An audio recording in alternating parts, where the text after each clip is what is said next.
baduteze amatwi bakunzi ba radiyo urumuri namwe basomyi ba RSP info turabasuhuje tubahaye ikaze muri iki kiganiro turabifuriza kumererwa neza aho muri hose kuri kane mu nteko ishinga amategeko y'ibihugu by'i Burayi mu myanzuro yahafatiwe harimo n'iyagarutse ku gihugu cy'u Rwanda abadepite bagize iyo nteko ishinga amategeko bongeye kuvuga ko uburenganzira bwa muntu budahagaze neza mu gihugu cy'u Rwanda batanga ingero ku bijyanye n'ababurirwa irengero bafungwa mu buryo butubahirije amategeko kubicwa n'ibindi baza no kugaruka kuri dosiye ijyanye na Paul Rusesabagina.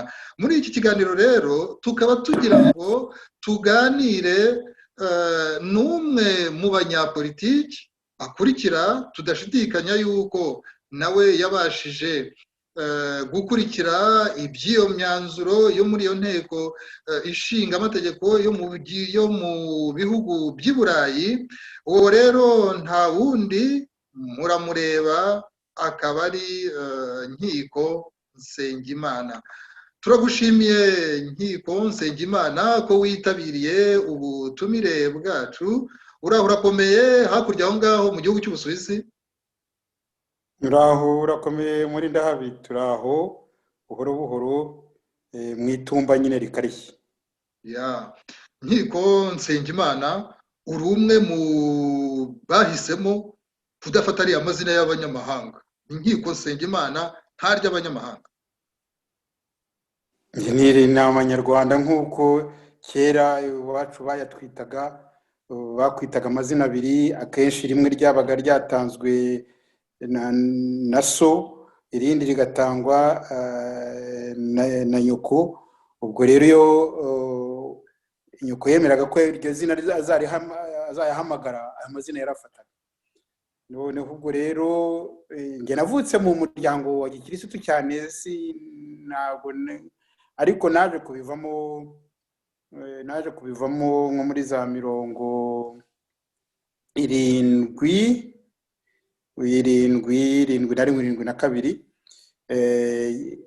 igihe hari abantu barimo gutangira kuvuga ku bintu byerekeye ko abanyafurika bagomba rwose gufata umuco wabo, ibintu bya kizungu bakagenda babireka buhoro kuko byatwiciye nabi mu gikolonize. Nibwo nafashe rero izina rya Nkiko ko ari we sogokuru wanjye. Ubwo wari ufite nk'imyaka ingahe? Ndumva nawe mfite nk'imyaka 16. Ubwawe wiyemeza kutagira izina ry'abanyamahanga ufata, uhitamo amazina y'amanyarwanda. Ni icyo gihe bitabuza nyine yuko urumva abantu banze mfite umwaka umwe ibiri, hari igihe bamamagana izina rya kera, ariko ntabwo sindikoresha, sinkunda n'umuntu urimpamagara. Ugize neza kwari ukugira ngo Dr. Nkiko Nsengimana abadukurikiye batagira ngo hari izina rindi bya bindi mu gifaransa bita prénom, kwari ukugira ngo batibwira ko twaryibagiwe. Uri Dr. Nkiko Nsengimana, ukaba uri mu ishyaka Rwanda Freedom Movement Ishakwe, ukaba ari wowe ushinzwe ibijyanye n'ingamba, igenamigambi, kuvugurura ubutegetsi, itegeko nshinga n'andi mategeko. Ibintu bifite uburemere bukomeye Dr. Nkiko Nsengimana. Nibyo ko bivuze, twagabanye akazi gutyo ku buryo ku bibazo nyine birebana n'ingamba n'imivugurire y'ubutegetsi bagenzi banjye n'inge babishinze. Noneho rero icyatumye dutekereza kuguhamagara kuko uri umwe mu bantu bakurikira ni uko ku wa kane habaye ikintu kireba u Rwanda n'abanyarwanda mu nteko ishinga amategeko y'ibihugu by'i Burayi. Hafatiwemo imyanzuro aho abadepite bafashe ijambo basaba yuko ubutegetsi bw'u Rwanda burekura bufungura Paul Rusesabagina. Bamwe muri abo badepite bakagira bati ari n'uburanishwa naburanishirizwe mu rukiko rufite ubwisanzure busesuye bwubahiriza amahame mpuzamahanga. Mbere y'ibyo bakaba barabanje kwerekana yuko uburenganzira bw'ikiremwamuntu mu Rwanda bubangamiwe, batanga ingero z'ababurirwa irengero, z'abicwa, z'abafungwa mu buryo butubahirije amategeko. None kuri ya myanzuro mwayikurikiye, ntabwo yose tugiye kugaruka ku byavuzwe uko byakabaye. Murabona iyo myanzuro ishobora kugira ubuhe buremere, izihe ngaruka cyangwa iyihe nyungu? Dr. Nkiko Nsengimana. Urakoze Murindahabi. Nakurikiranye koko iriya myanzuro ya Parlement Européen, inteko ishinga amategeko yo mu Burayi yafashe ku kibazo kirebana na Rusesabagina, ishobora ivuga n'icyo itekereza ku butegetsi cy'ibintu bikora. Iyo myanzuro narayisomye, ariko nakubeshye ntabwo nyiha uburemere bukaze bukomeye. Ikintu yenda mbona akamaro karimo nuko irimo gutanga akamo natwe dushobora kugenderaho, bikagenda biduha natwe kwemerwa nk'uko ibintu tuvuga muri politiki, tuvuga kiriya gihugu aba ari byo. Iki kintu cyo kiriho buhoro buhoro, n'abanyagihugu bo mu Burayi bakagenda bumva koko bati bya bintu tugenda tubwirwa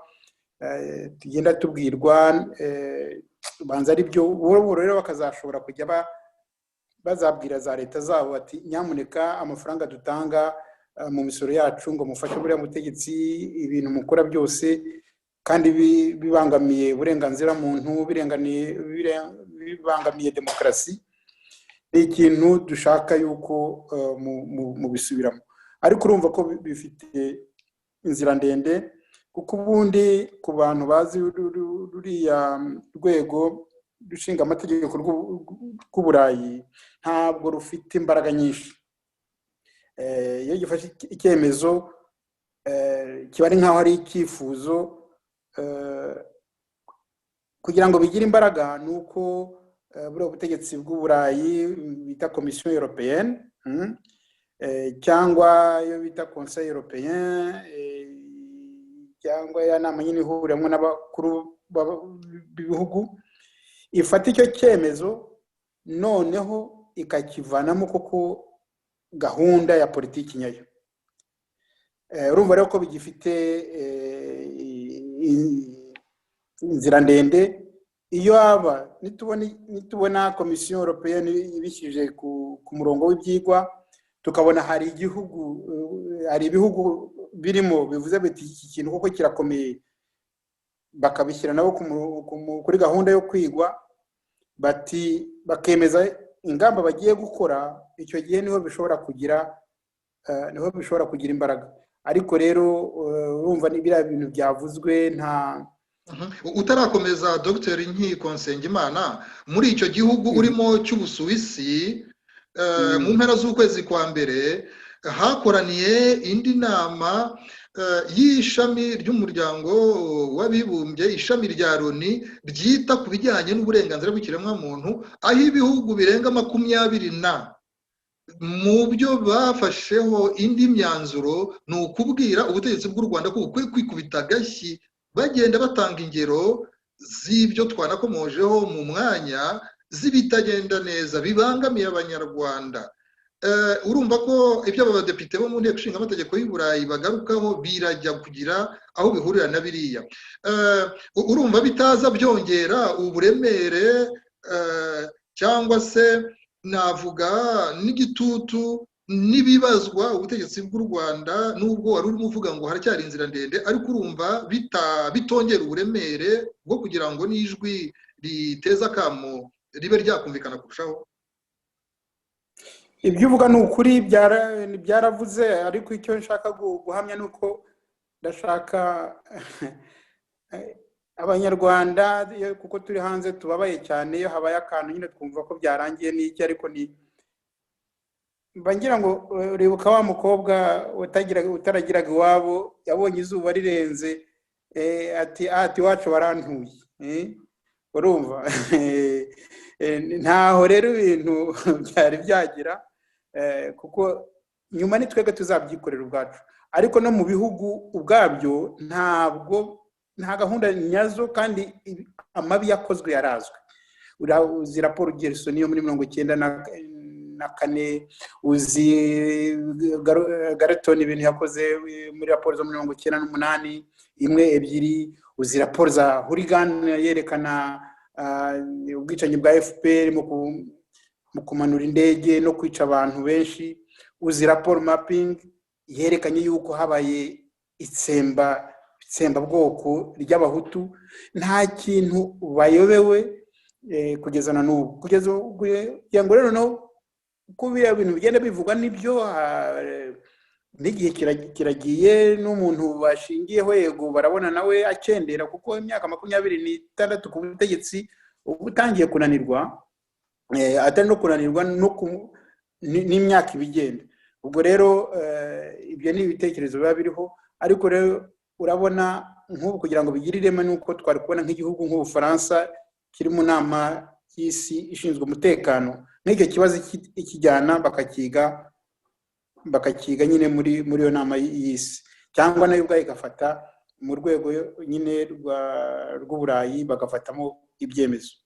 Biraka yuko nk'igihugu urabona ko Ubwongereza na Etats-Unis hano Geneve nabo bavuze amagambo akaze, ariko rero nayo nyine ntaho byari byagera, kandi nitwe mbere na mbere nitwe ubwacu abanyarwanda. Abantu baribeshya, nta wundi uzabidukorera, kuko ibyo bihugu bifitemo inyungu na n'ubu bakibonamo buhoro buhoro. Uko bazabona kuko natwe duhagaze ku nyungu zacu, bazabona yuko dushaka guhindura ubutegetsi, babone bati bariya abantu ntawe uzabahagarara imbere ababuza, niba ajyayo tutumvisha ibibazo byabo nta kintu tuzabona. Nibwo rero bumva batangira bagahinduka, batangira kuvuga ibintu, batangira gukora ibintu, nyuma iyo babonye mwarangije ibyo mugomba gukora niho nyine babafungurira. Ariko rero icyo ushaka kuvuga ni nko kubwira abantu uti mwikwibwira yuko bari abanyaburayi hari umuganda udasanzwe bagiye guha abifuza impinduka mu butegetsi bw'u Rwanda. Ni nk'aho babwira uti baravuze, ariko ibikorwa niba mu banyarwanda mutabikoze ntimwibwire yuko ibintu bizatirimbuka. Ni nk'aho uganishaho, ariko kuba bazamura ijwi kuriya, ndabizi ko uretse no kubyumva mu matwi waranabibonye ukuntu bavugaga, ubona ko ibintu bari kuvuga noneho bitandukanye na kwa kundi abanyapolitiki bajya hari abakiganira. Wabonaga yuko ikintu bari kuvuga bagishyizeho umutima, niyo sura byatangaga umuntu yarebye amajwi n'amashusho. Madame la Présidente, chers collègues, qu'est-ce qui s'est passé le 27 août 2020 à Dubaï? En ce qui concerne M. Paul Rusesabagina, ici, personne ne le sait.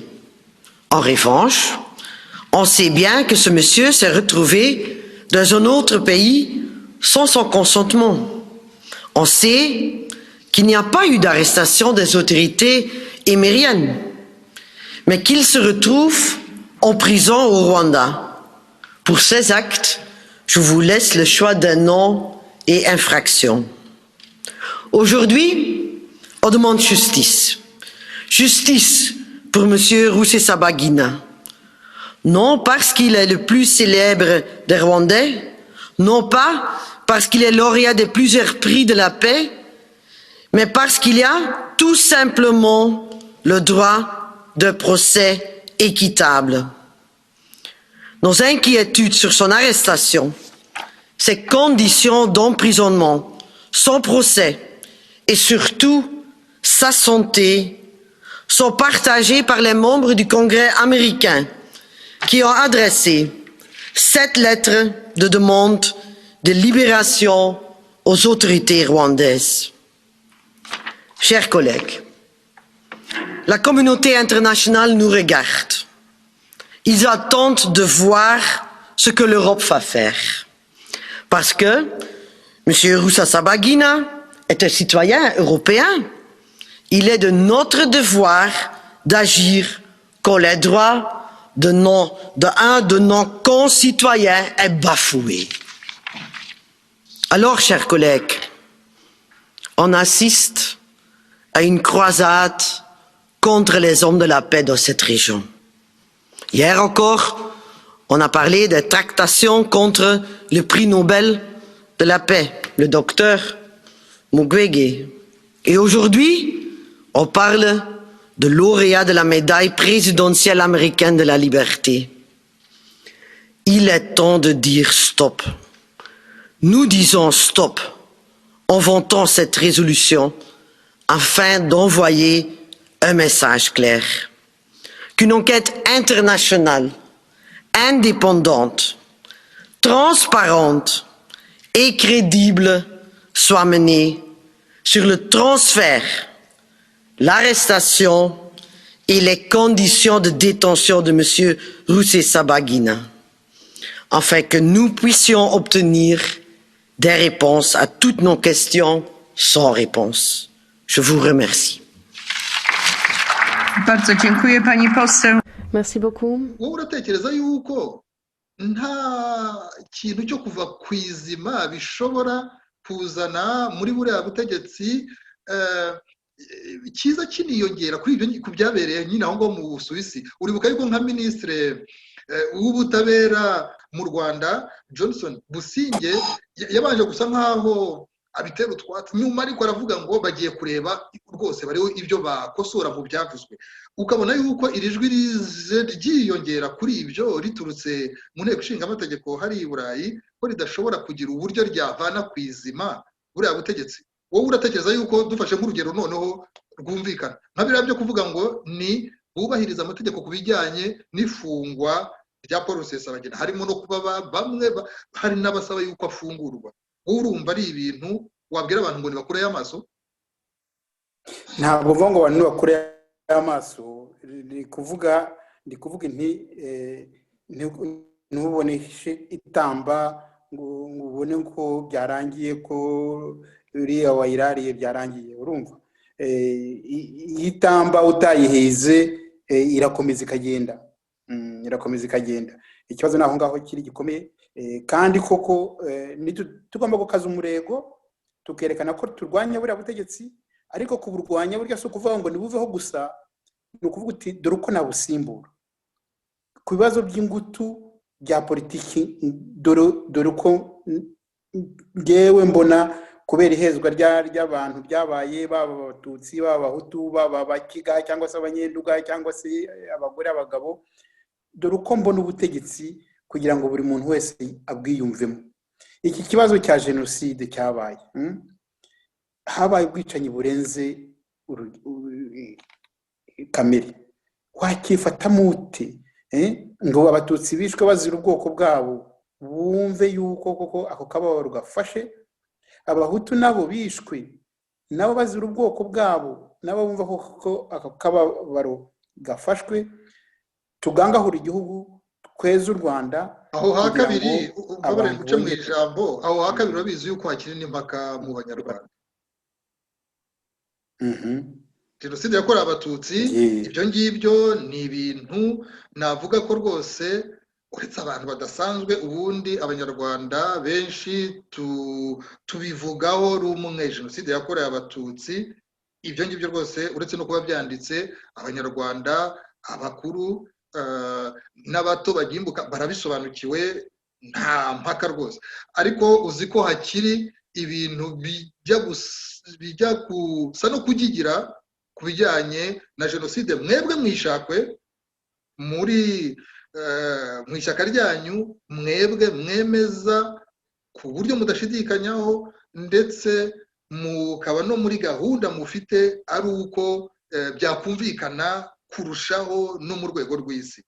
Murabizi ko iyo haracyari ibintu byo kugigira hagati y'abanyarwanda ntibarabyumvikanaho nk'uko bumvikanye ku ya mbere. Nicyo kibazo rero gikomeye cyane. Jenoside y'Abatutsi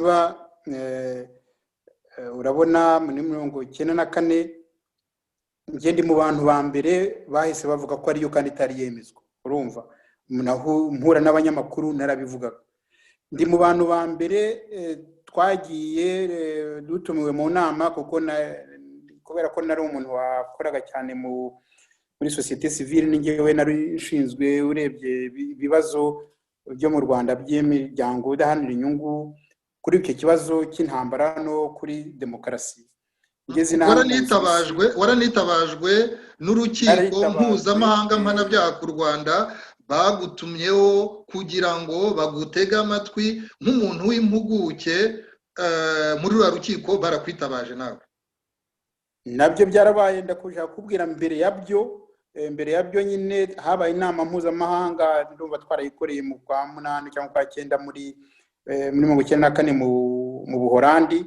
Ni twebwe twa mbere ndavuga nk'abantu bahuriye hamwe ari benshi kuko hari abandi bari barakoze za declaration nyine bavuga ko habaye jenoside, ariko nitwe twa mbere twayemeje ko jenoside yabaye. Nitwe turi mu ba mbere bashatse ko urukiko rwa Arusha rujyaho kugira ngo ruca imanza, ariko icyo gihe hari nk'umuhe mwaka muri 1994 uvuga ko muri mu ba mbere bemezaga yuko jenoside yakorewe Abatutsi yabayeho muri 1994. Muri 1994 icyo gihe, ariko tunavuga yuko dufite ingero zihagije kuko hari abantu b'abanyamahanga benshi b'impuguke menshi n'abanyapolitiki benshi. Twari dufite ibimenyetso bihagije ko amakuru dufite ku byo FPR yakoze ari ibyaha nyoko muntu bihanitse ku buryo nabyo byagombye nabyo gucibwa urubanza. Turi mu ba mbere banavuze yuko urwo rukiko nyine kubera izo mpamvu, kubera ko ubutegetsi bugiyeho nabwo bugomba kuryozwa ibyo rwakoze, yuko urukiko rwabera mu kindi gihugu nka Tanzania. Urumva ku buryo icyo gihe u Rwanda ntabwo rwishimiye cyane icyo cyemezo twakoze, kuko bwumvaga yuko urukiko rugiye Arusha kandi yuko nabo bashobora gukurikirwa. Nyuma ubanza neza 1995 hari yego niho Etats-Unis yabahaye tini muhumure mwebwe muzakurikirwa, batangira gukorana n'urwo rukiko. Urumva icyo gihe rero urumva ntabwo kubera ibintu nari narabonye, kubera ibintu nari nzi, ntabwo nabona jenoside ibaye mvuge ngo ngo ntegereje urwo rukiko. None se iyo tutaba mu bantu bashaka ko rujyaho byari kugenda gute? Nta muntu n'umwe ntirwari no kubaho kuko hagombaga abantu barwaka. Nuko byagenze. Nyuma rero naje gutumirwa nyine urabyumva ndi mu rukiko rumaze kujyaho bambwiye kujya gutanga ubuhamya y'ibyo nzi nabonye, ndabutanga. Ndumva inyandiko nakoze bashaka kuyibona bayibona. Hanyuma uyu munsi wenda ntabwo aricyo cyatuzindiye, ariko kubera ko jenoside ni ikintu kidasanzwe, ni ikintu kibi gifite uburemere, ingaruka mu gihe cy'imyaka myinshi cyane. Kuba tugikomojeho ntabwo byatubuza yuko n'abadukurikiye ugira ikindi ubabwira. Mwebwe iyo muvuga ko habaye jenoside yakorewe Abatutsi, ibyo ngibyo navugaga yuko byo nta bintu by'impaka biriho, ahantu abantu bakomeje kugigira nk'uko nabivugaga ni ku bijyanye mwebwe nuko mwemeza ko habaye jenoside yakorewe Abahutu.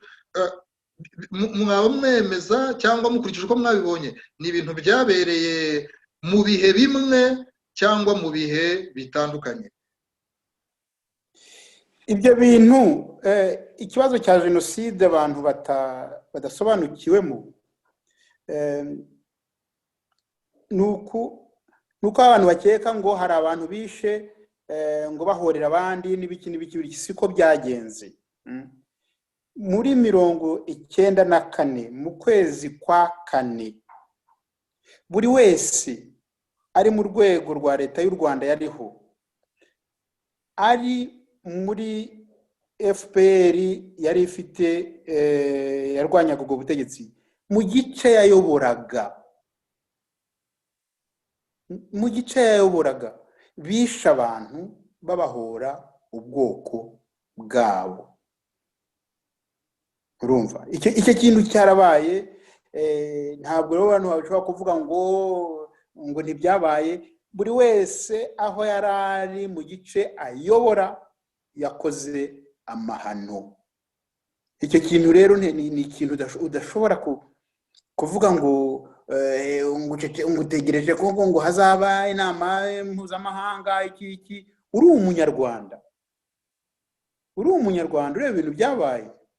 Erega no kugira ngo muri opposition nabyo kugira ngo nabo bemere jenoside y'abatutsi nabo byabanje igihe, kandi nanone ndumva si ukuvuga ibintu bitari byo nibyo, kuko nanone ndumva mu ishyaka nahozemo kera turi mu ba mbere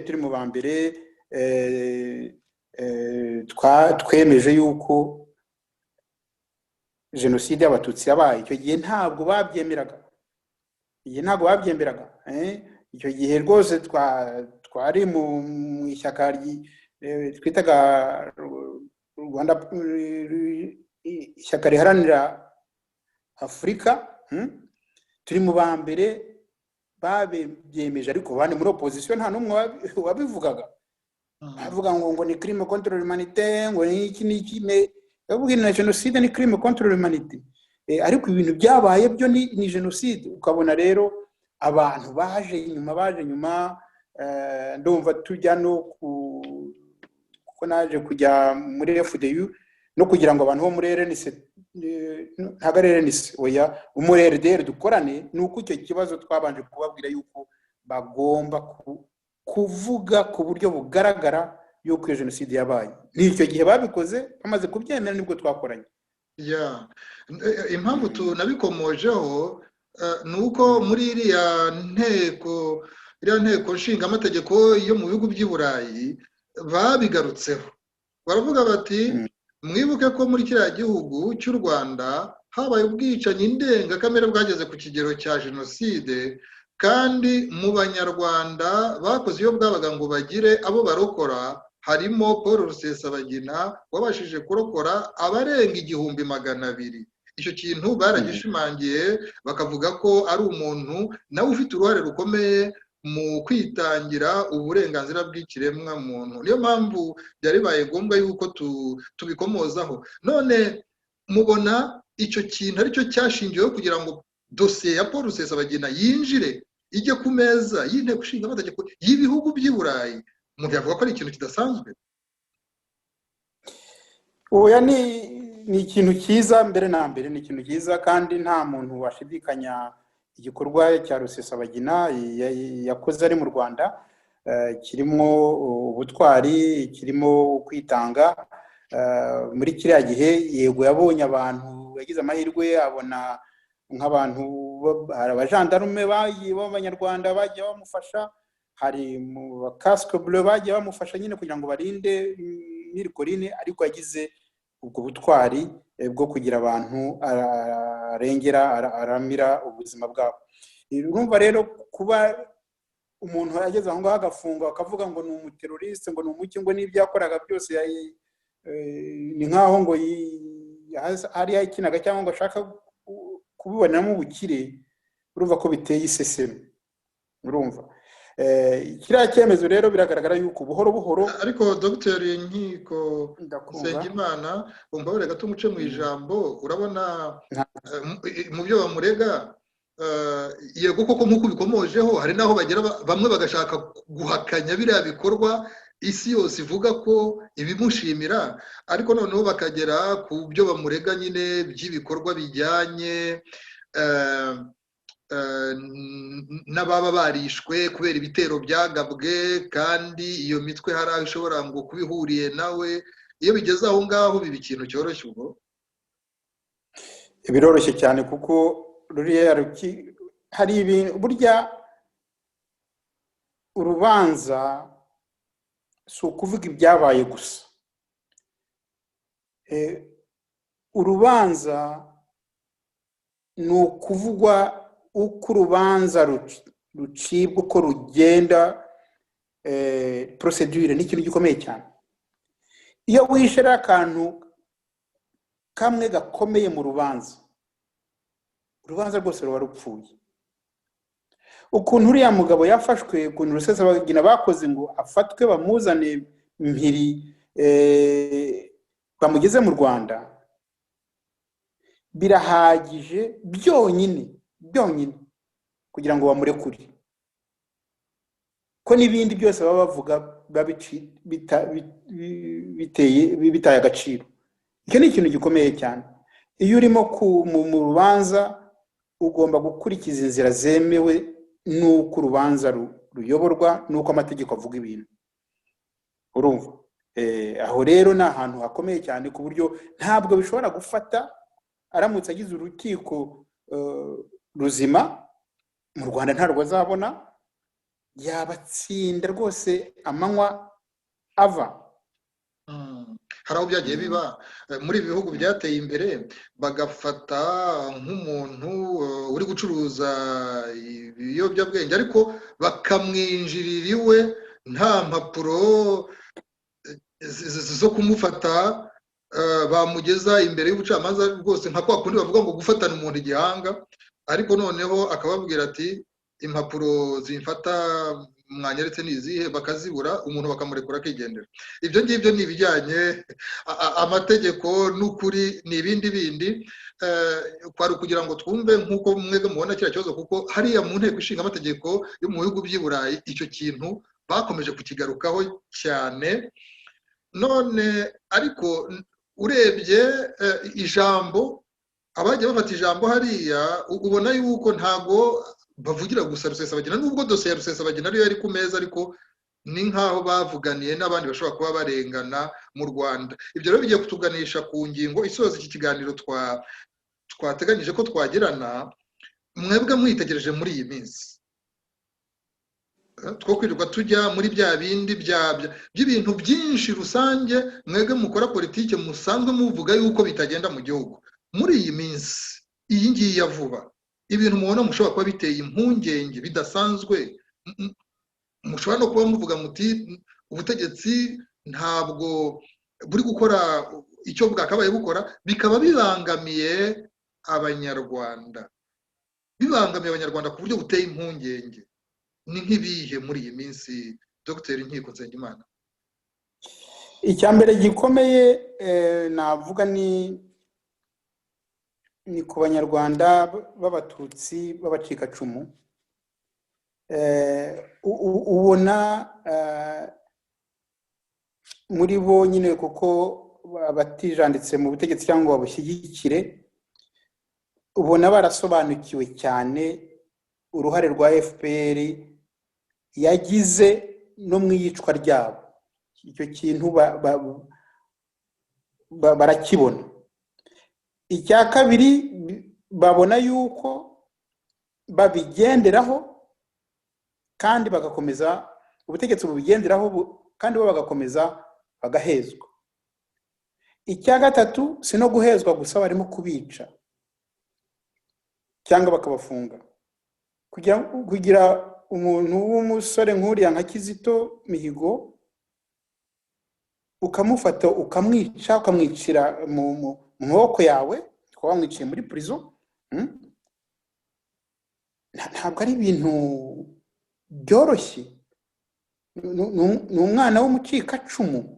Ariko mbabura ijambo, iyo habaye ibisobanuro nk'ibyo, kuko si we wa mbere numvise ubisobanura gutyo, byo kuvuga ko jenoside yakorewe abatutsi haba hari abandi bo muri ubwo bwoko baba barayigizemo uruhare. Ibyo ngibyo bivuzwe, ngira ngo warabikurikiye, ubutegetsi bwo mu Rwanda buravuga buti aba bantu ni abashinyaguzi, aba bantu ibyo bavuga ntabwo bifite ireme kuko ntabwo jenoside yakorewe abatutsi yaba yaragizwemo n'uruhare n'abatutsi bakavuga yuko nicyo mu gifaransa kuri bo bakabona yuko ari ikintu incohérent, ikintu mbese cyaba kidafite injyana, kidashoboka, kidafite uburyo bwo kugisobanura n'imiterere yumvikana. Ngira ngo icyo ngicyo ujya ucyumva iyo habaye gukomoza kuri ibyo bintu. Mwebwe rero muri makeya hari uburyo ufite bwo kubisobanura kugira ngo abantu babyumve bumve niba binafite ireme. Nabisubiza kuko ibyo bintu nabibayemo, urumva nabibayemo muri 19 guhera muri 19 kugera muri 1994 nakurikiye kira kibazo cy'intambara rwose. Ndi mu bantu bakurikiranye imishyikirano, ndi mu bantu bagiye bashyiramo ingufu kugira ngo imishyikirano ibe, nubwo ntakoraga muri leta ariko ndumva nari mfite ijwi riranguriye rihagije. Ndi mu bantu bakoze ibishoboka kugira ngo habeho demokarasi mu gihugu. Urumva nakurikiranye ibintu byinshi rero cyane. Nkubwire yuko jenoside iba yabaye twari tumaze hafi umwaka intambara yararangiye yarahagaze. Icyo kintu abantu baragirwa ntago karagahenge. Amahoro yari yasinywe, byari byarangiye, turimo kureba uburyo dushyiraho inzego. Noneho abantu FPR iraza imanura ya ndege ya Perezida Habyarimana itangira imirwano. Njyewe ubwanjye nayoboye delegation ya société civile na za kiliziya mu kwezi kwa kabiri muri 1994, no muri ukwezi kwa gatatu kurangira muri 1994 tujya muri CND aho twagiye guhura n'abayobozi ba FPR bari mu gihugu. Urumva icyo gihe bari bavugaga yuko bagiye gutangira ko bagiye ngo barabona imishyikirano uko igenda, uko babyubatse barimo kugenda babura amajwi kuko bari bazi ko bazayabona yose, ngo bagiye gushora intambara. Ahubwo narinzi yuko muri ibyo bihutu bwe narinzi yuko ari bwo impande zombi zarimo zireba uko abantu binjira mu nzego zinyuranye z'ubutegetsi, hakajyaho guverinoma, ubutegetsi bw'inzibacyuho. Ntabwo ari uko byari bimeze muri ibyo bihutu bwiye. Nibyo nkubwira nyine. Ubwo turimo kureba ukuntu byashoboka, urabona nko muri opposition harimo ibibazo turimo kubungabunga kugira ngo turebe abantu bo muri PR, abantu bo muri MDR barebe ukuntu babonana bakumvikana hagati yabo kugira ngo ubwo butegetsi bujyeho. Ubwo bagendaga kuko byarahindutse, babona muri opposition nyine muri PR hazamwe ibice, muri MDR hazamwe ibice y'amajwi kuko bari bizeye ko bazabona birenze bibiri, abantu barenze 2/3 muri parlement, babona suko bizagenda. Urumva ibyo rero noneho babona ko Habyarimana ashobora kuzabona 1/3 cy'amajwi gishobora gutuma yenda batamukurikirana muri icyo gihe cy'inzibacyuho, kuko niyo yari strategy yabo. Noneho rero babanye bigenze gutyo rero nibwo ako nubundi yari gahunda usesenga mu buryo bwa politiki. Ubona ko atari ibintu byaziyeho, ntabwo wahanura indege umunsi umwe cyangwa ngo utangire intambara umunsi umwe. Nukuvuga ko baje bafite iyo gahunda. Icyo nshaka kubwira nuko nyoboye iyo delegation, urumva bari abantu nk'icumi najyanye yo muri CND, batubwiye gutyo ndababwira inti baratubwira uhura n'abayobozi bakuru ba FPR. N'abayobozi bakuru ba FPR bariyo nibo twasanze nta bandi. Noneho babitubwiye ibyo ngibyo bumva kuko twabonaga ko intambara igiye kuba, babivuze gutyo ndababwira ngo nk'umuntu uyoboye delegation nti muramutse mukoze intambara nti twebwe abatutsi n'abantu turwanya ubutegetsi bwa Habyarimana twashira. baransubije bati urumva hazaboneka abazarokoka ati nawe Auschwitz barabaye ndababwira murimo gukora kugira ngo murimo gukorera ku bazarokoka ni ukuvuga ko mwadutanze urumva icyo kintu naragiye ndasohoka mpita njya kureba ambasaderi wa Etats-Unis njya kureba Nonce Apostolique niwe wayoboraga nyine le corps diplomatique yose njya kureba ambasaderi w'Ububiligi njya kureba uhagarariye Ubusuwisi njya kureba wa Tanzania mbabwira ibintu numvise nabwiwe rwose ntabwo batangaye barambwiye bati natwe niko batubwiye urumva ibintu bikomeye cyane ibyo bihugu by'amahanga niko byabwiwe n'abo bayobozi ba FPR niko bambwiye kandi nabo barabivuga iyo ukurikiranye za declaration bari ba ambassadeur icyo gihe bumvise icyo gihe nabo barabivuga baranabyanditse ariko hari ikintu cyancitse nagomba kukubaza kugira ngo ibintu byumvikane neza kuko mu byo musobanura mwerekana yuko ubwicanyi bwibasiye abatutsi bukavamo nyine jenoside yakorewe abatutsi ko mwerekana uruhare rw'abahoze mu nyeshyamba abantu ba FPR ko babigizemo uruhare ariko nagira ngo unatubwire ntabwo aribo bagize uruhare bonyine mu bwicanyi bwakorewe abatutsi oya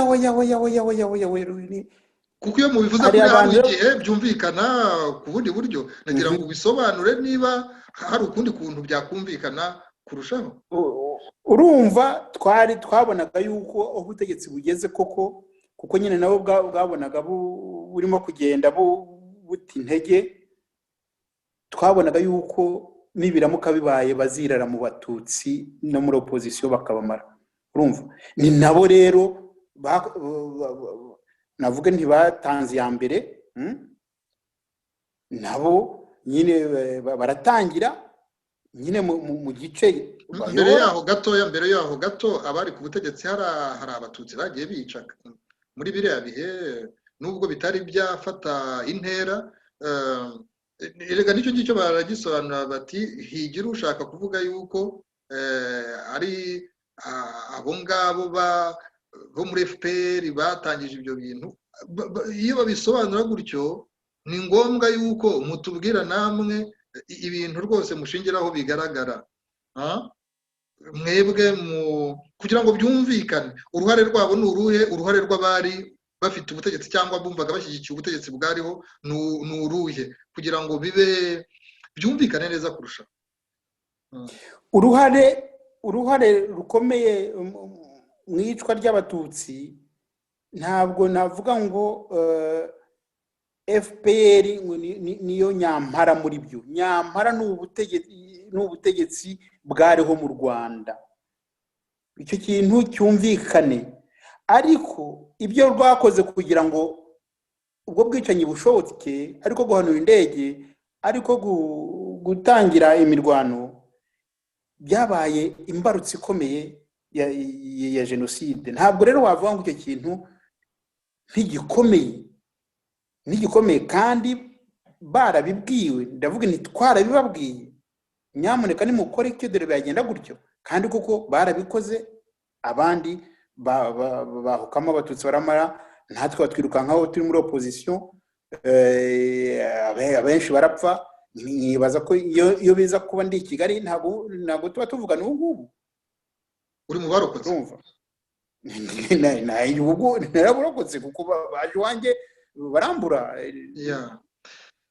umva tuzagira n'ibindi bihe byo kugira ngo ndumva uri inararibonye hari byinshi wabonye ukwiye gusangiza abantu tuzagira ikindi gihe cyo kugira ngo tugutumire ku ngingo zifite uburemere nk'izi ngizi hari n'ibyo abantu bataramenya bamwe muri mwe mu kibitse kubera ko impamvu runaka cyangwa kubera ko ibintu byose bitavugirwa rimwe rwose uzatwemerere nitwongera kugutumira ukigomwa umwanya twazaganira ku zindi ngingo, ariko iki kiganiro tugisoza twavugaga ku kintu gifite uburemere, ibyo mubona bifite uburemere muri iyi minsi mu mibereho y'abanyarwanda, niba yaritumye duhita iyo umuntu akomeje ku kantu gato gahita kajya ku binini, buri gihe niko bigenda iyo abantu baganira ku by'u Rwanda. Naho ngaho twaganishaga tuvuga tuti muri iyi minsi ni iki giteye impungenge, kuko hari ibyo abantu bari kubona. Turatekereza ko namwe hari ibyo muri kubona biteye impungenge, hari n'abantu ubona bitse imitima. Twabonye umudamu witwa Yvonne Idamange Iryamugwiza, muri iyi minsi niwe abantu bose bari kuvuga. Ibyo yakomojeho bibateye impungenge zingana iki? Birakwiye ko hatezwa akamo kugira ngo amazi aba atarenga inkombe nk'uko n'abantu muri iyi minsi babivuga. Hari ibintu bibateye impungenge, hari icyo mubona cyakorwa kugira ngo ejo bundi hadacura imiborogo. Dr Nkiko Nsengimana, naho ngaho ngira ngo dusoreza, niba hari n'inama utanga uzitange zireba abanyarwanda, izo wumva wagira abanyarwanda bose muri rusange, by'umwihariko abafite ubutegetsi, kuko abafite ubutegetsi nibo bafite mu maboko yabo abanyarwanda. Muri ndahabi mbabarire rwose, buriya butegetsi nkeka ko nabusuzumye bihagije. Iyo nkurikije amabi bwakoze, mbona buriya butegetsi bwararangiye, nta kintu bushobora guhindura uko buri rwose. Ntibazagira umuntu wibeshya avuga ngo hari ikintu kizahinduka, kuko gihindutse ni ukuvuga ko baba bemeye kuva ku butegetsi. Nicyo bivuga. Bakoze ibintu bibi cyane ku buryo ikintu yenda butegereje nuko nk'uko hari igihe Kagame yigeze kuvuga ati iyo ibintu nk'ibyo bibaye ati urabundi ugaceceka, ati nyuma bakavuga ibyo bavuga ukongera ukagaruka. Niyo strategy buzakora. Ntabwo umuntu wibeshya akavuga ngo buzasanga ngo abantu bo muri opposition bari hanze cyangwa bari mu gihugu ngo baganire uko igihugu cyayoborwa, uko byavugururwa. Ntabwo ibyo bintu bishoboka. Ubutegetsi nka buriya bwabaye ubutegetsi bw'abantu babufite, n'abantu bakoze ibyaha bikomeye cyane. Ari igitabo ndimo gusoma kireba abantu bakoze biriya byo muri Cambodia mu gihe cya Pol Pot, kugira ngo wumve uwo muntu uko abateye. Ni umuntu abantu bakoze ibyaha nka biriya ntashobora gusubira inyuma na gato, yumva umuco n'uwo, ahubwo akibaza impamvu abandi batagiye babigenza gutyo.